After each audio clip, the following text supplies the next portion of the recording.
So from my discussion from my podcast, talking with a lot of scholars and people who are educated, my understanding is that we cannot go to a two-state solution because, first of all, if we will take the people from Gaza and from Judah and Samaria, and we will take them as citizens, we will lose the ownership as the sovereigns of this land, as the Jewish people, and the other thing is, they want the all land if that case cannot happen, because if you will not take them as citizens, they will want to eradicate all the Jewish people. So that's why they're saying, like, from the river to the sea, Palestine will be free.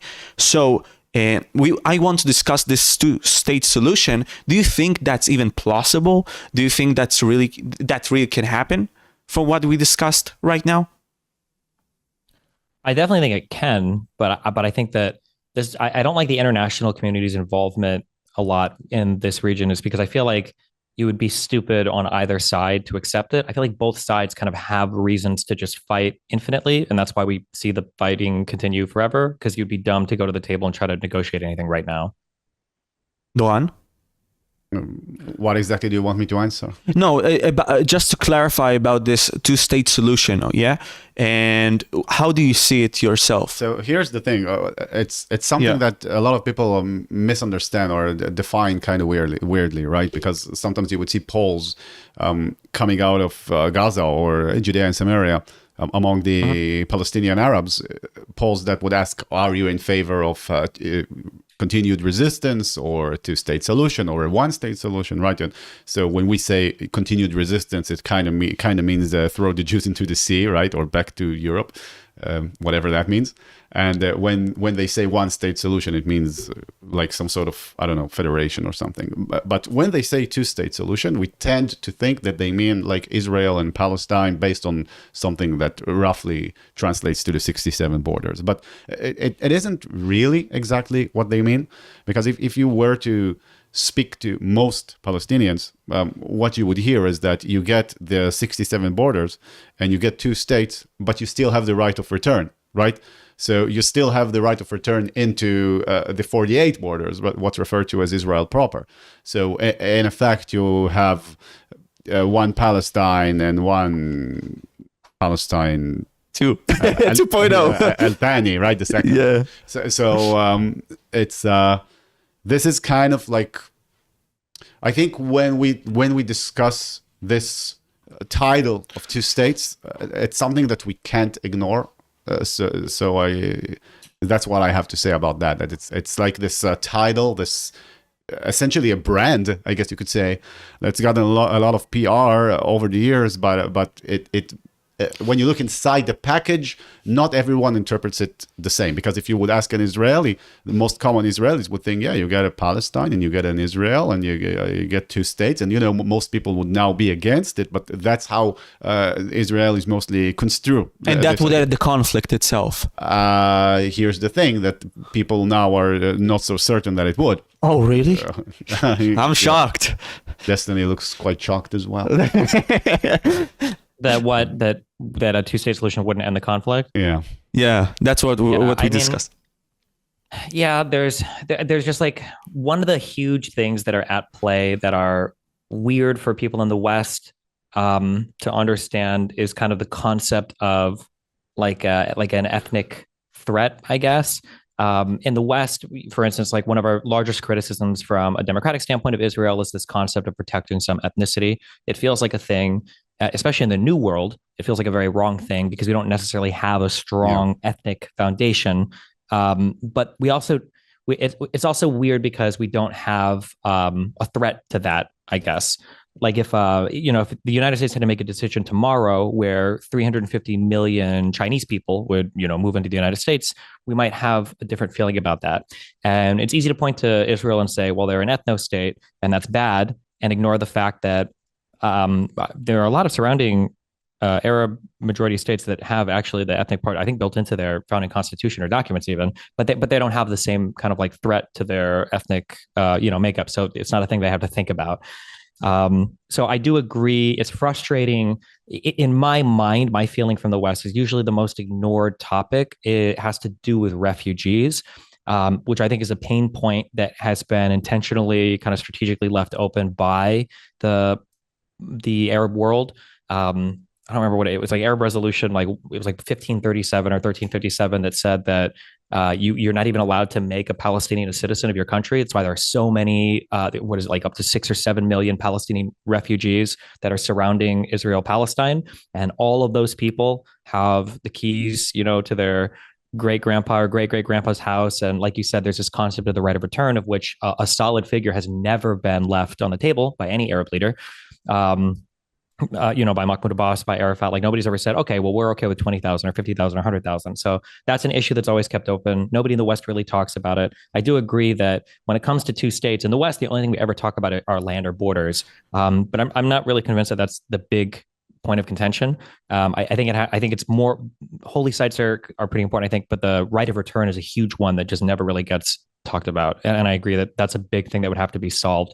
And that would probably be a big give on the Arab part, where I don't think the Palestinians are ready to say, we're going to give up the right of return for 4, 5, 6 million people. I don't think that they would be willing to say that. And then on the Israel side, I think there might be some land and some sovereignty concessions. Like, would they allow an armed Palestinian sovereign state to exist in any capacity with unified borders, without cross, checks everywhere, with some access to, there'd probably have to be some neighborhoods that would go back in East Jerusalem. I don't think the Israelis are willing to give that up, but yeah. So I agree that refugee issue is a big pain point that's not spoken about in the West, that, there's a lot of disagreement on. So just to clarify, so from what I understand from you, Stephen, you're basically saying there can't be a two-state solution based on those facts that you said right now.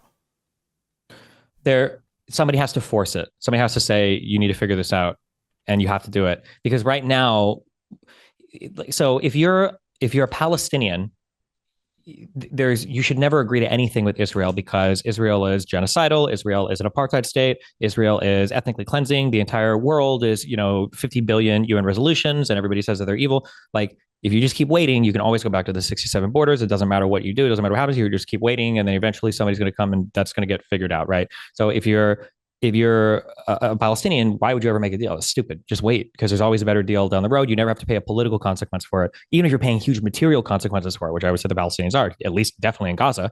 But even to some extent throughout the West Bank, you're paying material consequences for it.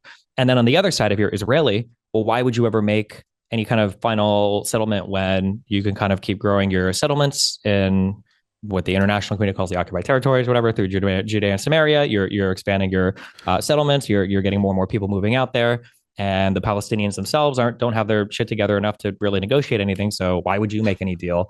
If you were to go out and make a deal, all you're doing is cutting off any potential future growth, which I feel like Israel doesn't really want to do. So I feel like both sides have this like incentive to just fight forever. And I think it's a really bad incentive that is felt by the international community. And when you also say that Israel, could enforce peace on the region, I don't think that's true, because you're assuming that if the Arab Palestinians were to get exactly everything that Israel and the West seems to think that they want, then there would be peace. But I contest that that's not true, because what the general consensus thinks that they want is not really what they want, right? We've spoken about what the two-state solution means to most people and what it means to the Palestinians, right? Sure. And there's a reason. Even the two-state solution, as given there, pulled unfavorably between both people. Like, technically, nobody wanted the two-state solution, even though everybody in the West gives it as like that. Yeah. Yeah, but in Israel, at least there was a point in which it was very popular, right? There were a few points until they literally blew up in our faces. Literally. With the buses and all that, with the Intifadas. And also, you could say that there was another kind of a pilot in 2005 disengagement plan, and that blew up in our faces even worse. Right. Yeah. So Gaza. Hamas. Thank you for the context. So I would say that when you say that Israel could enforce a peace, I mean, it could enforce a peace in the same way that it enforced the 2005 disengagement. But, you enforce a peace for a couple of years, and then you would have a whole new other problem to deal with. So it seems to me that I'm not saying that I have the solution. I'm just being a good philosopher and pointing out the problems in yours. Yeah, I understand what you're saying, but it's one of those things to where like there has to be, for peace in this region, it feels like there needs to be a grand overture of somebody doing what feels impossible, and things feel impossible until they're not, right? Like I think Sadat going and speaking to the Knesset I think was a big moment, and it feels to me like Egypt is like the country. This is almost like you're kind of like your Russia of the Middle East, to lead the new Arab world, and for Egypt to be the country that makes peace first with Egypt. That would have never been my guess. That was just it took a huge commitment, not just from Sadat or from Begin, but also from Jimmy Carter in the United States. There were a lot of people that came together on that. But one of the things that happens, I think, when somebody forces a peace is they rob a lot of like moral authority from the other side when they do that. And it feels like on both sides, there's just so much opportunity to keep fighting and because there's so much that both sides continue to fight because they think there's more that they can get out of it in the future. And if they make a final peace arrangement, then they know, okay, well, this is what we have. And now there's no more expansion. To center this, I guess, on the most recent conflict, like I always thought this was funny. I think that I'm going to be honest, over the past several months, I don't know how many more times that Netanyahu felt like he needed to invade the Gaza Strip. I don't know what was going on for 2 years. It just had to keep happening over and over and over again. But I mean, I'll also say on the other side, man, if Hamas would have released all the hostages a year in, personally, I think domestic support in Israel for the war in Gaza would have been much harder to sustain, because with no more hostages there, you're losing a lot of this kind of like moral authority that Netanyahu was trading on. Because I think the hostages were always secondary, regardless of what anybody says. Like the primary thing was kind of like getting rid of Hamas and moving them out of there. Now, how far of a second priority were there, is up for debate, I guess. But if Hamas would have released them all like a year in, well, fuck, now that war is a lot harder to justify. But Hamas kept them because they enjoy the fighting and they want the civilian death and they want the international community to save them. So, yeah, I know that there might not be popular support at a given time for a thing, but I think if a country comes to the table and they're like, here's the agreement, this is what we're going to fucking do. And, I think it's fair. Some negotiator said it's fair, and everybody's going to come together and enforce this. Not only the US, but also the Arab states are going to come together with more than just a fucking letter. And we're going to enforce this. I think eventually the region would follow, the Israelis and the Palestinians follow. That's my feeling. I just want to add one more thing to this discussion yet about the settlers. I personally don't agree with the claim of Stephen when you say that we want necessarily to expand maybe the territories, or rather our control. I mean, I see it in Smotrich and maybe Ben Gvir's beliefs, maybe. Yeah, exactly. But the mandate, I think Doron will agree with me probably, is that we want peace no matter what. So if there was a case for a two-state solution, we would probably take it if there was a rational side on the other end with maybe Western values, we can say that, and we would have proper peace and they would live in prosperity and we don't give a fuck, to be honest. And you could just have Jews live in their country and nobody would care, right? Yes, exactly. But I would actually like to come back to what Destiny started his discussion with, because I don't want to get distracted. You had kind of 2 points there. The first point was you spoke about the overtures, like what Sadat did. I think it was a pretty good example to back your claim. And again, with the hypothetical of Hamas maybe releasing the hostages and kind of robbing some of the legitimacy of the war, some of it, not all of it. So what I would say to that is that there's a difference in the stakes that are involved, right? I mean, Sadat taking the risk with Israel, you're not putting the entirety of Egypt and its population in danger of essentially genocide, right?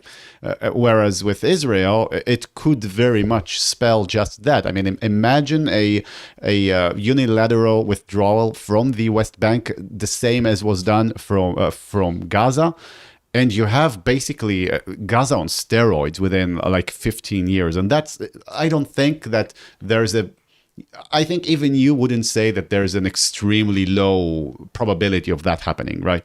So that the stakes are just not the same. But I do think you brought up a fair point, but I think that for that reason, the comparison is somewhat lacking.